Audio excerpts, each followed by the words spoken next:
Hey guys, Strong Style Studios back here again. It's Alex. And it's me, Noah. And we are here with a special edition of Running the Ropes. This is a Running the Ropes dedicated all to the Art of Wrestling podcast that was done recently with CM Punk. I believe it was number like 253, something crazy like that. I don't know.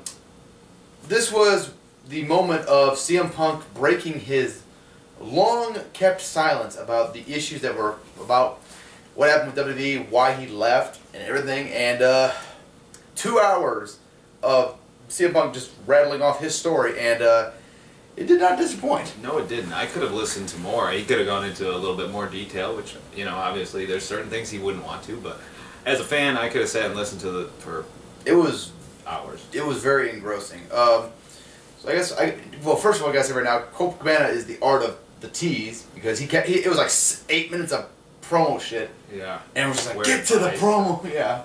Okay. So, Colt Cabana, you're a great salesman.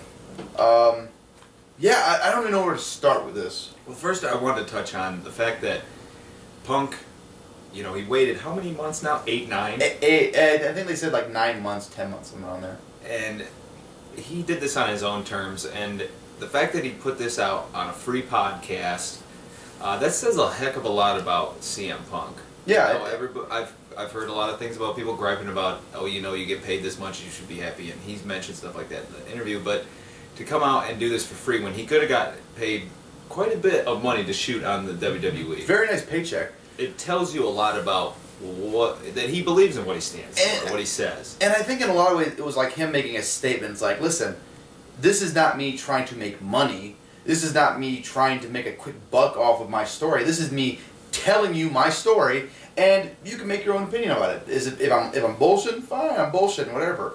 But here's my story, and you know, for you to make up your own mind. So I think in a way, like this was probably the smartest way you could have possibly done it. Well, I think that it's hard to say, like, because it depends on how you look at it. If you're looking for a businessman or what, well, but I think as a person that's not trying to manipulate this people to buy stuff, and I think it kind of sheds light on how sick of the corporate machine he is, that he doesn't want to be a part of it, even to the sense that someone's going to profit off of his name because of his struggle. And even more to the point, like, it wasn't just like any free podcast. This was just him going to his buddy's house.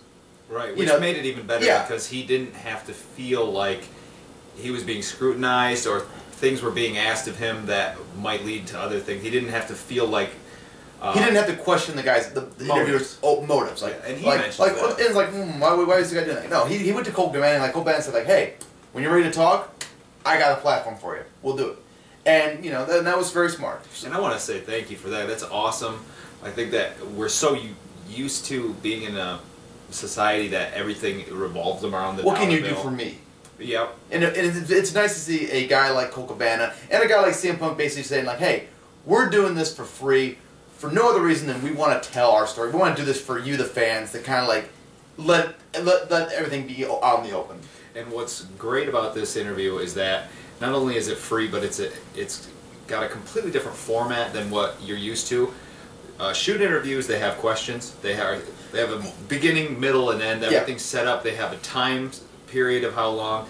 This was a platform where Punk could do and say whatever he wanted for as long as he wanted. And he even said, like, I don't want to call this a shooting because I'm not shooting. He wasn't out there to try to bury the WWE. I'm just telling my story. That's it.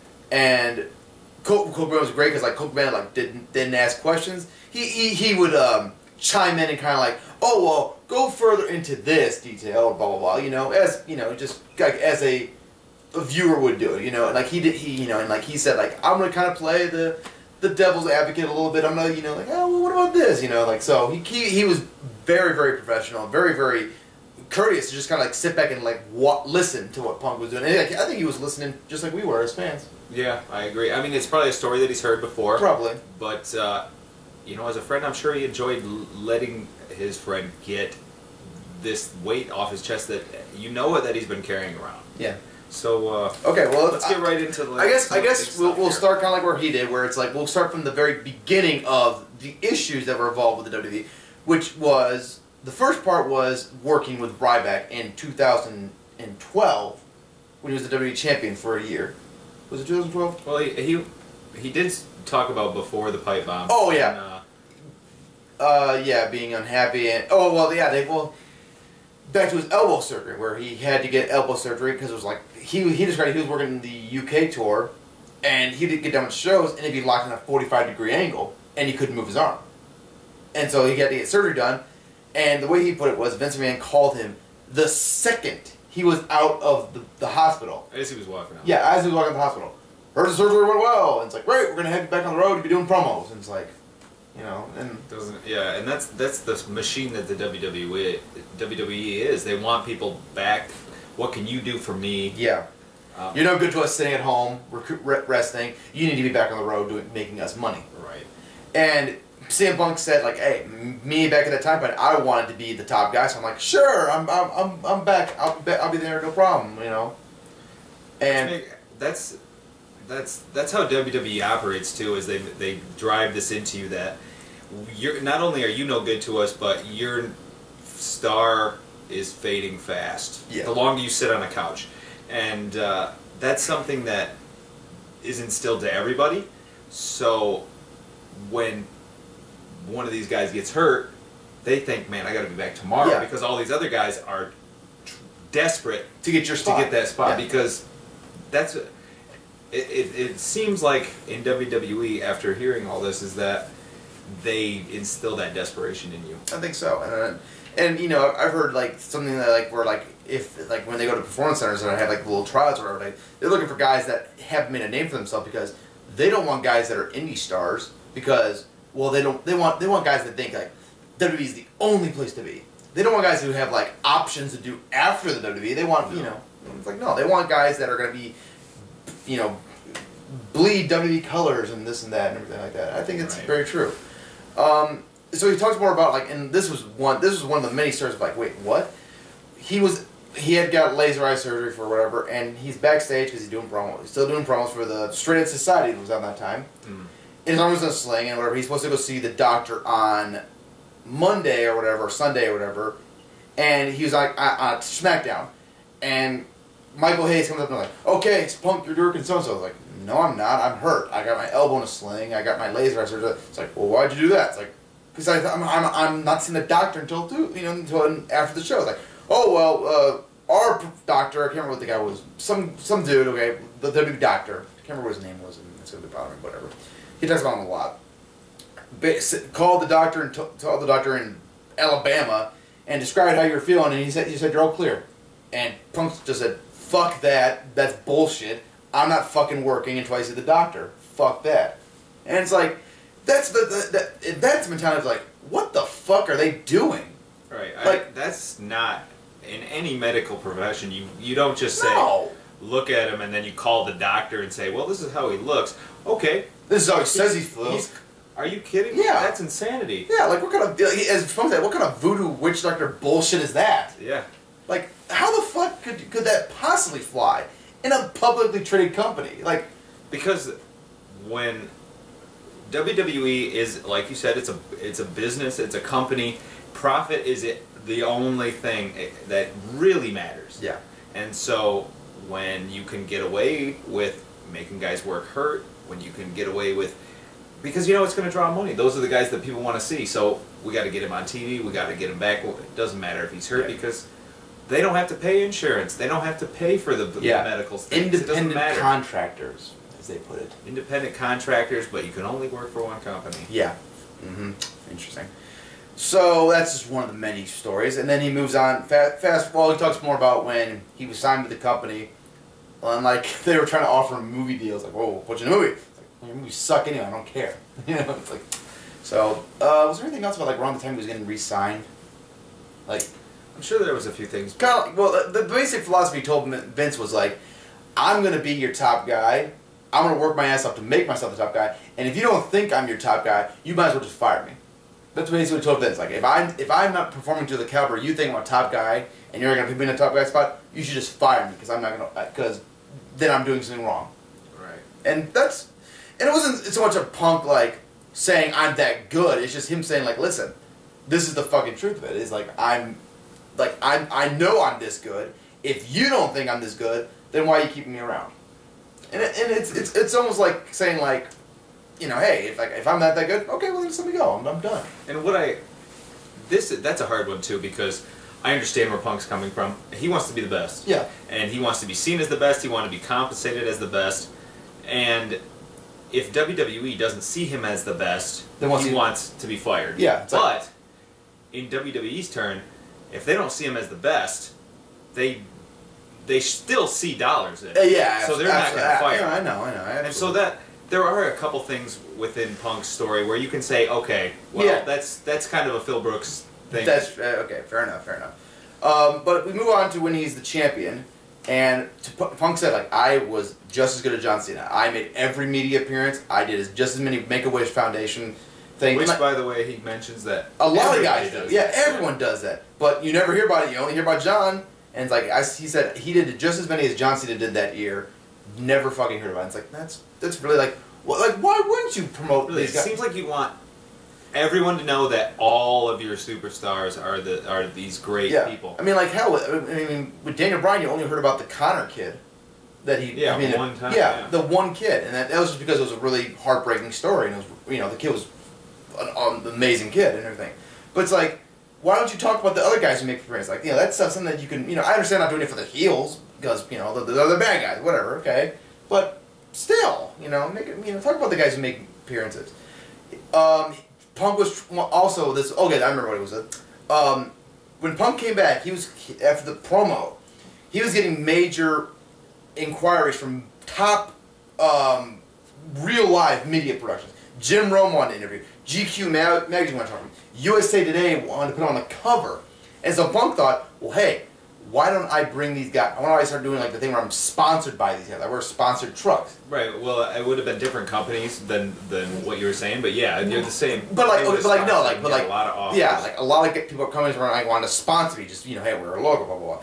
And it's like he's like, well, hey, more money for me makes the company kind of look more like legitimate. Well, more eyes on the product. More eyes on the product, exactly. Vince said, no. You know, we don't want to do that because it upset the TV sponsors. And Punk's like, okay. Punk said, like, it wasn't a you know, a live or die thing. I'm like, okay, I let that one go. Fucking a year later, Brock Lesnar brought it back in the company. He wears fucking sponsored trunks. Yeah, he's got the Jimmy Johns on his. Yeah, and Punk goes to the defense. Like, what the fuck? Why did Brock get to do what I can't?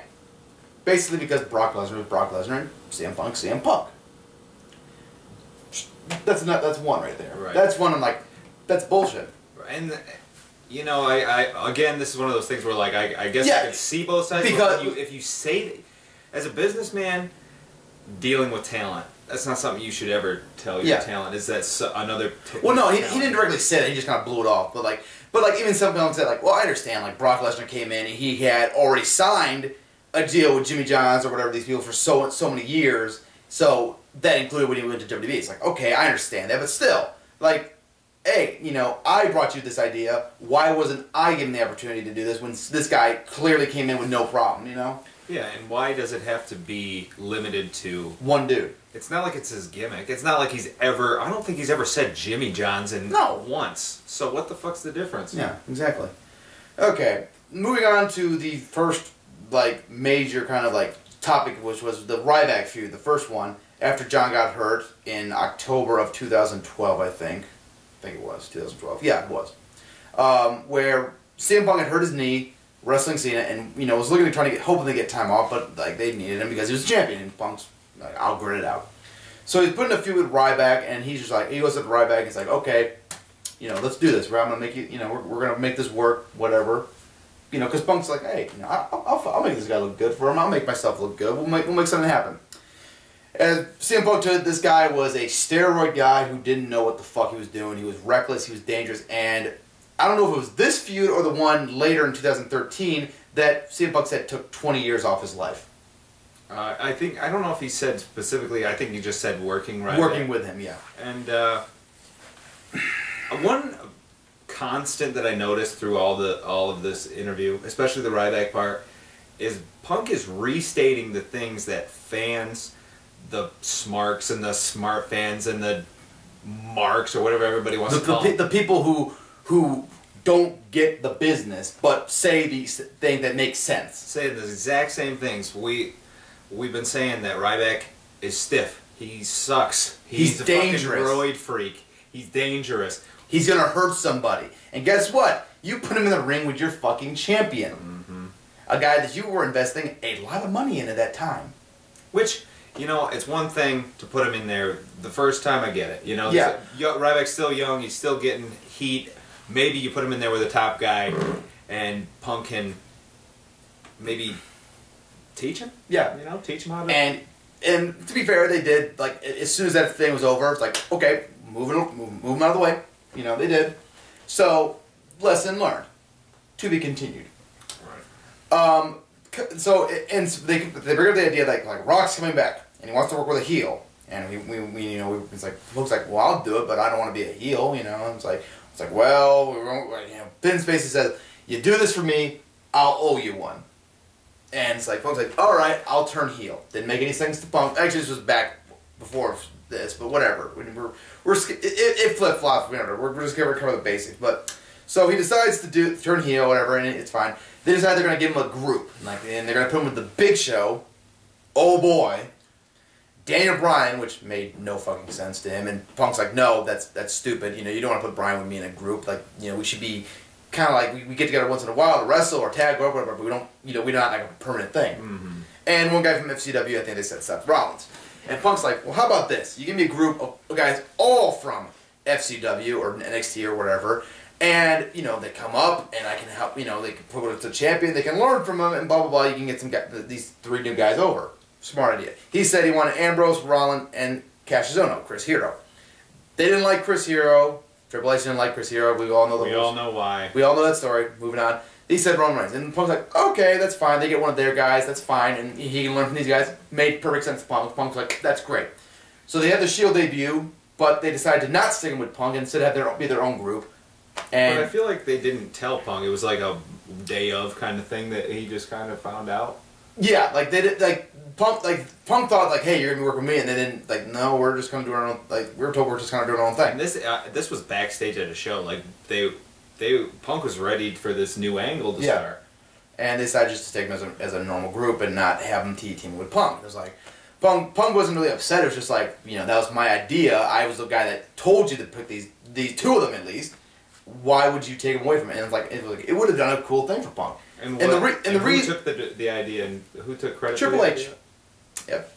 And to be fair, a lot of fans credit Triple H with that one too. Like, even us fans are like, man, Triple H brought these 3 guys up here, and look at them now, they're doing great. And it's like, well, it was actually kind of Punk that had the idea. Idea. Yeah.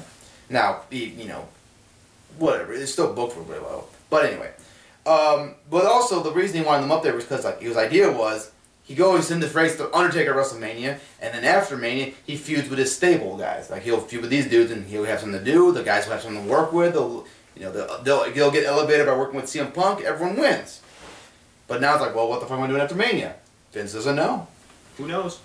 Another thing that people have been saying, WWE has no foresight. They don't think about storylines past Sunday. They worry about here and now and who's John Cena working with next. That's all they care about. And so we go forward to WrestleMania, and CM Punk is like, his knees are fucking done. He needs some time off. Oh no! Well, first he gets surgery done on his one knee, or like a minute of surgery. As he's leaving the hospital again, Vince calls him. Oh no! Actually, I'm sorry. No, he had some time off. He's on his way down to Tampa. He's gonna go to FCW, whatever, to work out in the ring. You know, not an announce appearance. Just kind of go in there, kind of see how I'm doing. Like, just test my knee out, whatever. Let me get back in the ring, kind of see what I'm doing.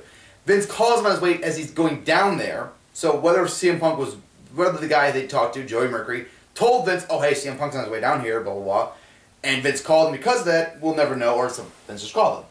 Vince tells Punk, hey, well, how you doing? It's like, oh, my knee's doing a little better, you know, still rehabbing. Well, good. We got you announced for the first of the year. It's in December that he's right now.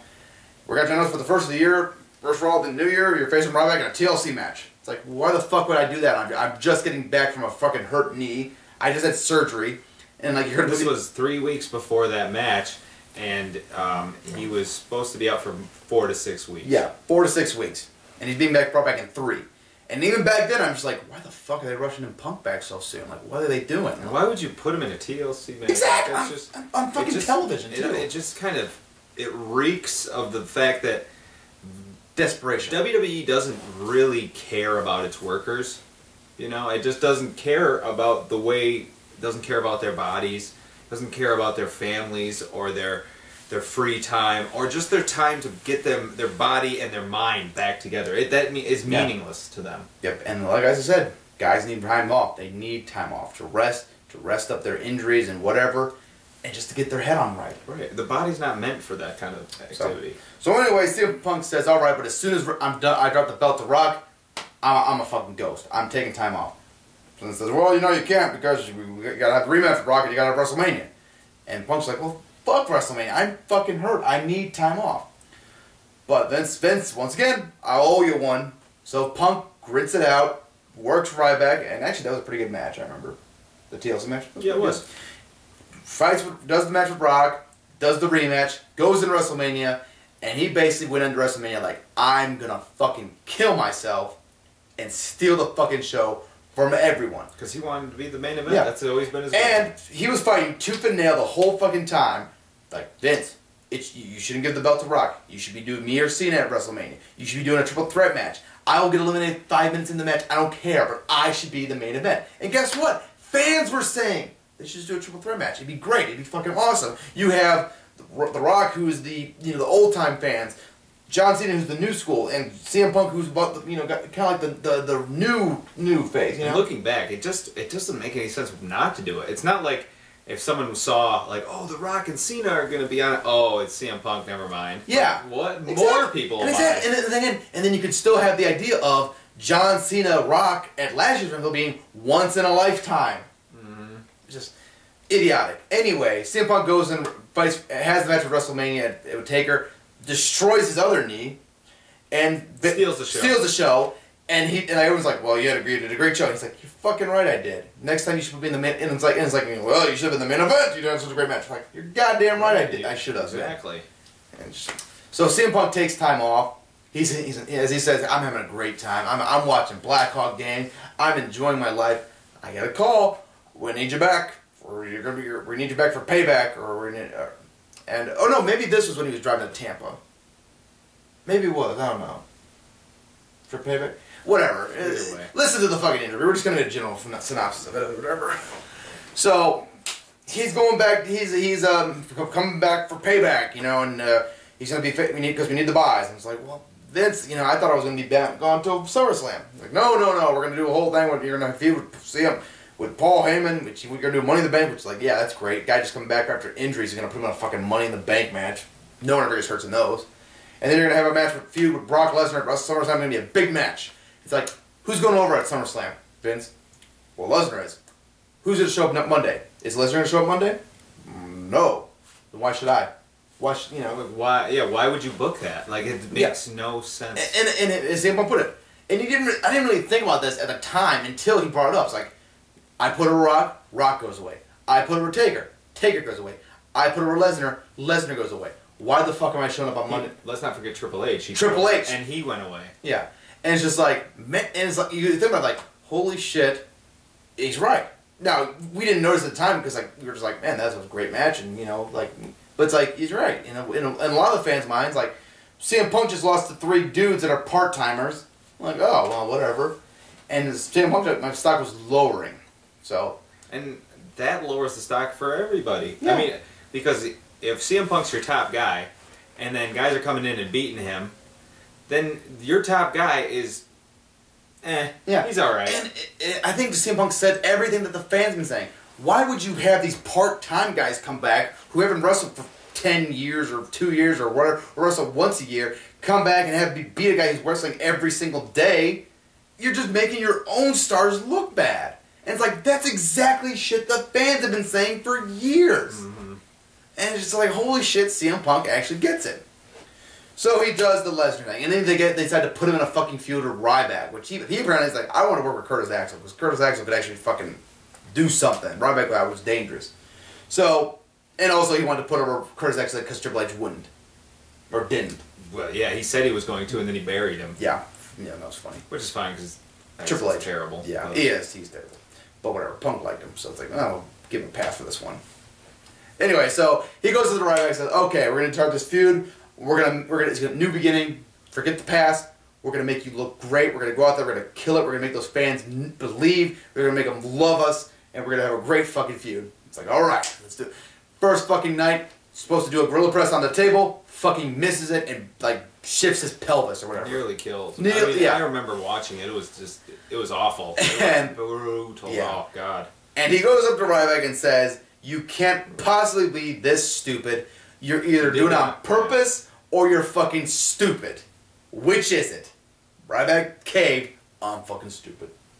So there you have it, folks. There, from the mouth of the idiot himself. He's from the mouth of the fucking 2-ton gorilla that WWE think has some money investment in it. He's fucking stupid. He fucking hurts Punk more. He broke 2 of his ribs, which Punk claims was on purpose. So Punk doesn't believe Punk knows he's stupid, but I don't think Punk believes he's that stupid. He thinks he was taking shots at him. Yeah. And does it strike me as something that Ryback would do? Yes, it does, because he's a big fucking geeked out freak show. And because in my opinion, I think he was saying, I kick this guy hard enough, the fans will think I'm a badass. Well, I think part of it too is like, well, it's only believable if I beat the shit out of him because he's this little guy and I'll look good. Like, I just think that he doesn't care about anybody. He doesn't know. He doesn't fucking get wrestling. He doesn't. No. He's stuck in the 80s philosophy. You know, he's watching Ultimate Warrior in Hulk Hogan matches and jerking off thinking, that's how I gotta be. You know. Newsflash, wrestling's changed. So we keep moving forward and we get to the coup de grace, Royal Rumble. And Dave's back and CM Punk's like, well, maybe if I go out there, I'm number 1, I'm going to go out there and have a fucking killer performance. I'm going to fucking make them change their mind and see that I deserve to be that main event, not Dave. And again, he said, hey, me and Dave are cool. I like Dave. So, take that with a grain of salt, you know. And he even said, like, you know, bringing back Dave was the stupidest as a face was the stupidest fucking idea ever. Dave Bautista himself said it. I didn't believe when Dave Bautista said that he was against putting back as a face, but coming from CM Punk, I'm willing to believe that Bautista said that. Yeah. Again, it's nothing. I'm not saying I don't trust Batista, but like he strikes like the kind of guy that just says shit to make himself look better sometimes. That's true. I mean, maybe he did say that to Punk. Maybe he bought into the whole thing when they pitched it to him, like, "Hey, Batista, come back and be a big face." I think Batista maybe is just a company guy, where it's like they asked him. I think that's part of it. You know, like his buddy Triple H said, "Hey, I want you to come back. I want you to be a face." And he's like, "Well, I don't want to be a face. I want to be a heel." But regardless, this was never. And even last year, we were saying it. Fans were saying it. It wasn't Batista that we were mad at. We don't give a shit. It wasn't that. We were like, Batista, you shouldn't be out there actually winning matches. No, he didn't book it. We weren't mad at him. No. Batista can come back. I don't give a fuck. Have a match at WrestleMania. That's cool. Good to have you back, you know, whatever. Yeah, come back, get your paycheck for fine. Have a little spot fest, whatever. But the problem is, when you take him and you shove him in our throats and you put him in a spot that he doesn't belong, he doesn't deserve, that's a fucking problem. We see it. Yeah. That's when we start, like, that's when we just say... And the wrestlers see it. Yeah. And that's when we say, hey, we can see behind the curtain, stop doing this shit, it doesn't make sense, you know? It doesn't make sense for Batista to be the fucking main event. So anyway, he does the Royal Rumble, and okay, this is a great story about Rusev, and just shows kind of how Rusev's... Oh, he's getting better, but like, he's kind of dumb.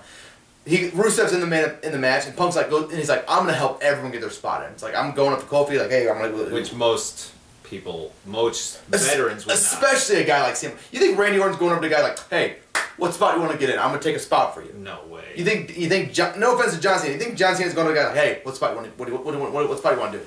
You know, maybe Cena once in a while if he likes you, once in a while, but yeah. a guy like CM Punk is not going to go down to the bottom of the barrel. A guy whose first match in the WWE, the main roster, Rusev, and go to him and like say, what do you want to do? Like, I'm letting you pick and like Rusev's like, well, I think I'll just something in the corner. Like, Punk's like, what the fuck are you doing? Listen, none of these guys are going to help you. I'm coming to you. What do you want to do? I'm going to make you look good. We're going to make you a fucking star out there. This is your moment. You got to fucking take it. And I think that's Punk just showing like he is a fucking leader. He's selfish in some ways, yes, but at the same time, he wants the company to do better as a whole. And more so than the company, I always felt like he wants the boys to do well. He wants the locker room to do well, and he goes out there and yes, he fights for himself, and yes, he wants more money, and yes, but he wants it because he wants the same treatment for everybody in the locker room. There shouldn't be a John Cena and a Randy Orton and everybody else. Yeah. There shouldn't be that. That's unacceptable. He wants like to be like believable that like, hey, this guy could be raised up to this level and people are gonna buy it. You know. And if you got this many guys on your roster, the majority of those guys should be believable main eventers. Yeah. Or at least have the potential to reach it, and you should be pushing towards that. Not on a good day, I'd say there's gonna be 10 guys on the WWE roster that can be main eventers. And, on a good day. And a lot of it falls back onto how they've been booked, yeah. how they were pushed. Yep. But, I mean, I don't want to stray too far. No. But. Anyway, so during this whole time, CM Punk has a lump on his back that keeps getting bigger, which the doctor refuses to cut off. But we're not going to go into all that because we'll save some thought for CM Punk's story, I guess, right? For him to tell himself. Yeah, but it was a medical thing that he went as a doctor multiple times, like, hey, this is here. I want it cut out. And the doctor's like, well, does it hurt? No. Well, then don't worry about it. And basically, like, and when it got to the point where it hurt, like, well, I don't want to, like, he's like, yeah, it hurts. It's like, well, you're supposed to wrestle, so I don't want to do, you have to staple you up. It's like, Funk's like, fuck that. Just fucking do it, fucking help me. He went to the doctor and said, help me. According to him, he was on antibiotics for a good 3 months. 3 months straight. That's fucking dangerous. No shit. I'm not a doctor. I can tell you that after 3 months of being on antibiotic and ain't shit working, probably should be doing something. Probably something different, yeah. Because antibiotics... Yeah, go. No, go ahead.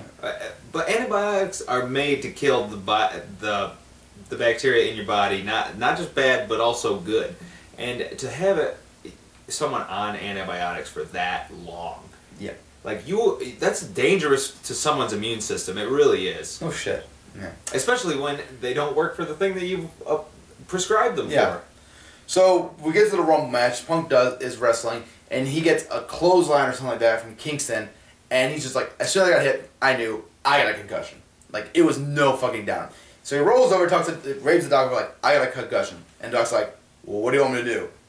And Punk's just like, you are the most fucking useless human being on the planet. It's like, that made me laugh. It was funny because it sounds, according to Punk, that the doctor really doesn't.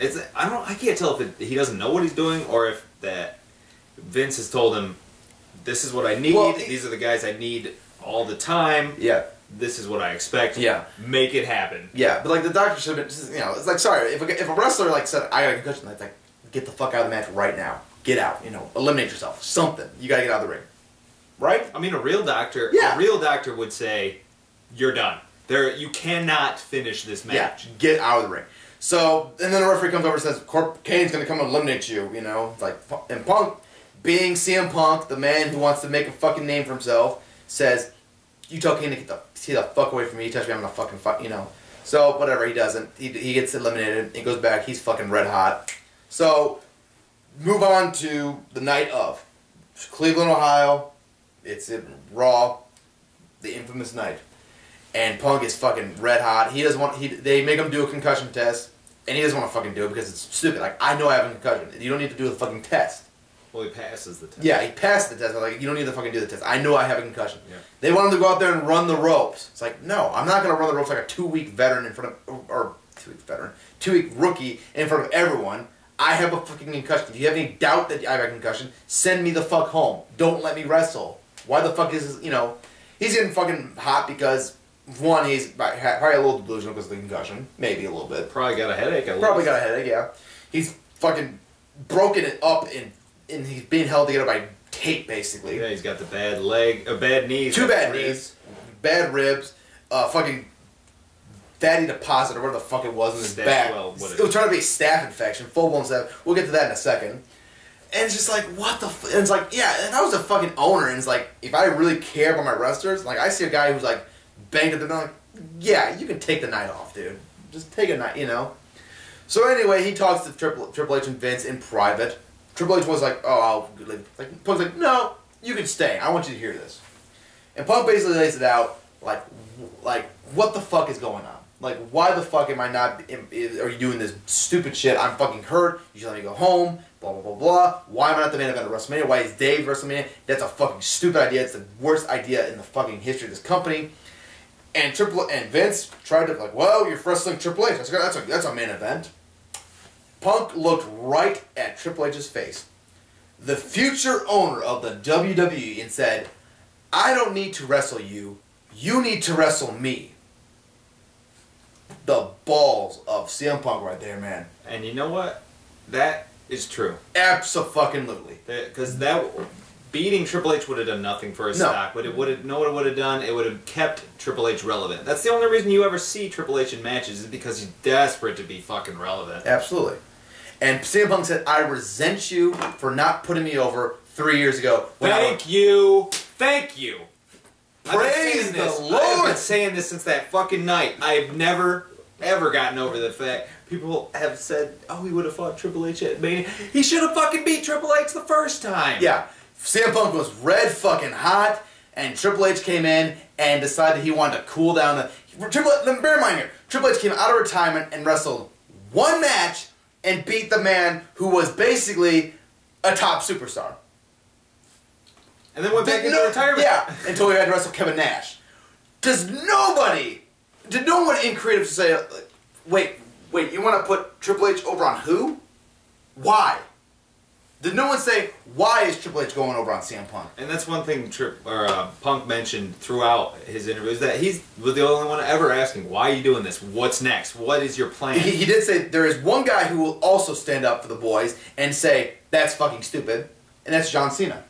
But not as often as CM Punk. I mean, that's pretty crazy. If I just want the people who are watching this to sit and think of all the stupid ass shit that John Cena has made us watch. And now think of all the stuff that he must have said no to. How stupid that shit must have been. It must have been bad. So anyway, CM Punk just said, basically just says, you know, fuck it, I'm leaving. I'm walking out the door. And Vince hugged him and said, your family, with tears in his eyes. Triple H extended his hand and shook his hand, and Punk walked out. That was it. He walked out the door. Went to a doctor a few days later that his wife recommended. Found out that his lump was full-blown staph infection, and it's like, how long is MRSA, not just... Yeah, like he had MRSA, which can be fatal. Yeah, and the doctor's like, how long have you been in antibiotics? 3 months. You could have been fucking dead. You should be dead. Imagine, CM Punk could be fucking dead right now because the WWE doctor didn't do shit. And then what would WWE, what would they have had to say then? Because their little policy of testing people for drugs, irrelevant, because Punk doesn't do drugs. Oh yeah, and so also, killed him. CM Punk basically fucking called him off that, like, yeah, you guys have people that are on 2 strikes. They want to take a drug test. CM Punk take a drug test?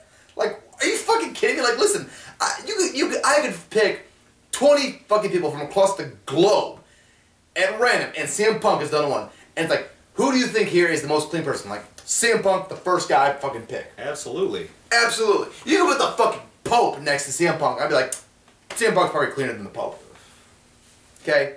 And so that came up in their meeting. Yeah. As he was leaving, he was mad that he had to piss in a cup because... When basically there's guys working with 2 strikes that know they could drop dirty. And or there's guys that have gotten 3 strikes, but they've been able to work them off and come back. And I think, what did he say to Triple H? Something like, it's like... Triple H said, but Dave, talking about Batista, Dave had to piss in that cup, and he turned to Triple H and said, did you?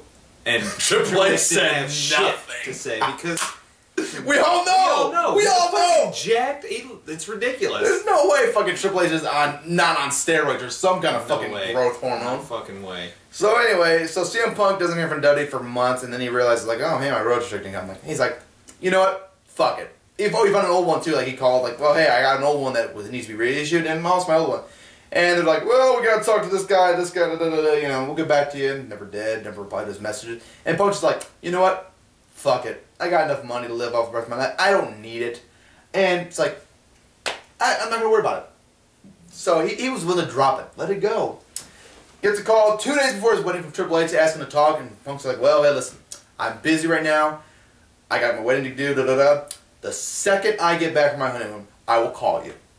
But prior to this, I just want to mention that when he left, he was gone for a little while, and WWE issued a suspension for him. They suspended him. They suspended him for 2 months because he left, and it would have ended the day after WrestleMania. So he wasn't going to get his WrestleMania paid. And he's like, and okay, he didn't fine. care. Fine, that's fine. I miss WrestleMania. Fuck it. But another interesting thing is that WWE held a meeting with their stockholders, and they told their stockholders that he was on a sabbatical, not suspended. Yeah. Was on a sabbatical. So you can see the shady way that they do their business. Yeah. So, speaking of shady business, CM Punk's wedding day arrives. He gets a FedEx message. He's been fired. The day of his wedding. And bear in mind, everyone's like, oh, well, you know, how would they know that? Well, there wasn't his wedding a secret. He just had talked to Triple H 2 days before. Like, hey, I'm getting married. I'll deal with this when I get back from my honeymoon. Oh, and let's not forget that his wife works for the company, and she took time off to get fucking married on that guarantee you there was someone in the company that knew that they were getting married. They all fucking knew. Yeah. Okay, so CM Punk is like suspended, and blah blah blah blah blah, this and that, and all this other bullshit. And CM Punk's like, you know what? Fuck this. I'm gonna find. As he put it, I called L.A. or whatever, California. I found me a vicious Jewish lawyer to go after these motherfuckers. And he's like, you know what? I gotta go on my honeymoon. I'll call you when I get back. And he went after him, and we don't know the details, but he got everything he wanted and then some. And basically, they still have to pay him for his royalty. And they're like, well, he cannot speak ill of the company. It's like, oh really? You guys said I quit in my hometown. Are you going to go back out there and say to my hometown that I didn't quit? I was fired on my wedding day. No? Then I'm not going to keep my mouth shut. Fuck you. Good. Yep. And then he's like, well, he can get a non-compete clause because we know he's going to TNA. Anyone that knows CM Punk's story knows he fucking hates TNA with every fiber of his being. He hates TNA. He ain't going to fucking TNA. There's no chance in hell. And basically the lawyer said, no, my client is done with wrestling for good, basically. He's never going to wrestle again. And so, thus ends the CM Punk saga. He got everything he wanted out of WWE, and he bid him a fucking due. And he says he's not going back. Yep. And honestly, like, if it wasn't for the firing on the wedding day, I would be like, you never know. Maybe one day. Maybe Vince will call, or maybe CM Punk would feel like, you know what, I really want to do that WrestleMania one. I want that match at WrestleMania, blah, blah. But fired onto your wedding day, that's fucking low, and there's no way if CM Punk ever walks back in a WWE ring to wrestle, is the day that a rainbow comes flying out my ass. Never gonna fucking happen. Never in a million fucking years. Honestly, I don't think I'd be as shocked as you might be if I did see him again. But then again, we're talking about a guy that he is so set on the things, like when he says something, that's the way it is. Like, I'm not going to drink. Not going to drink. I'm not going to do drugs. Not going to do drugs. I'm going to change this place. I'm going to be the best. He's the best. He changed the place. Yeah. I'm never coming back. Might very well never come back. He may never come back. And you know what? And we've been saying this since he left. He doesn't have to come back. He doesn't owe anybody anything. He didn't owe us or you or anybody else this explanation. And again, anyway. my thing was, I always said, like, listen, if he isn't happy wrestling, then you shouldn't wrestle, man. You got enough money to take care of yourself. Like, go, enjoy your life. Okay? Is you doing it for your health? Which obviously he was. That's a major reason why he left, was because his fucking health was deteriorating and he felt like shit. It's like, then get the fuck out of the business, man. Go fucking take care of yourself. Rest, be healthy, enjoy your life, dude. You got, we got millions of dollars, enough money to live the rest of your life comfortably. Fuck it, you don't need to be doing this shit. Right. Especially something you're not enjoying. And if Punk's not comfortable saying this, I'll say it for him. He paved the way for the guys that are in WWE right now, for the Daniel Bryans, for the guys in NXT. Without him, those guys would not be seen. Those guys would be just as big a stars as Kofi Kingston. That's their fucking ceiling right there. And so he deserves all that credit, and he deserves to be able to go out and live a fucking life like a normal human being. Go to a fucking hockey game, like right. Go. He's not working for Marvel as a writer or some kind of sense. Plus, now we see how WWE operates. They operate just like any other big business with a bunch of big fucking rich white people They act the same way. They treat the people that they know they can get away with treating like shit. They treat them like shit, but then they have their prize dog that they keep him nice. They keep him well fed. That's the John Cena. Yep. And everybody else has to beg and scrap for what they're doing. Yep. He said that when he's talking about money, if your projected value, if you think about how much you're worth, if he says I'm worth $8 million, that's how much I think I'm worth, they'll offer you $500,000 because they know that you ain't got nowhere else to go. Mm-hmm. And so, I'm sure that there's a lot of people that will be sitting there listening and say, well, that's business, but that's unacceptable. These guys are killing themselves. Yeah, this is okay. You don't know what and Sam said this like so. The NFL has a fucking union for their players now. Like the union takes care of their players, not the NFL. The NFL don't give a fuck about their players. All they care about is money. The union takes care of their players. So guess what? Wrestling doesn't have a union. So what do you think happens when like, hey, these guys are hurt. You're off the road. Paycheck starts getting a little smaller. Too bad. That's business. Okay. It's basically like it's a fucking farm. They squeeze guys till they can't get anything else out of them. And then they squeeze them some more to get that last little drop of whatever blood, sweat, and tears that those guys can milk, and then they throw them away. And that's what happened with CM Punk. They milked him dry till he couldn't get no more out of him, and then he had the balls to say, no, you're not throwing me out, I'm fucking walking out the goddamn door. Mm-hmm. And in my opinion, I hope that this changed a lot of people's minds about how they look at the WWE. It certainly changed my mind. Because I thought, like, hey, I said, like, hey, the WWE may be a shitty place to work at. Like, obviously, they have their politics, but, at least they take care of the guys. They got good staff, and medically, they always take care of the guys. Apparently, they don't. No. Apparently, they don't. Apparently, the only way you're going to get special treatment is if you're an alcoholic, and then they'll send you to rehab for free. Mm-hmm. And to touch back on what you said about the unions, this is not a new idea. This is something that the boys have been trying to do for years. Different times, you'll see Raven. He used to go on talk shows on TV to try to get this going. And you know what? It's fucking time.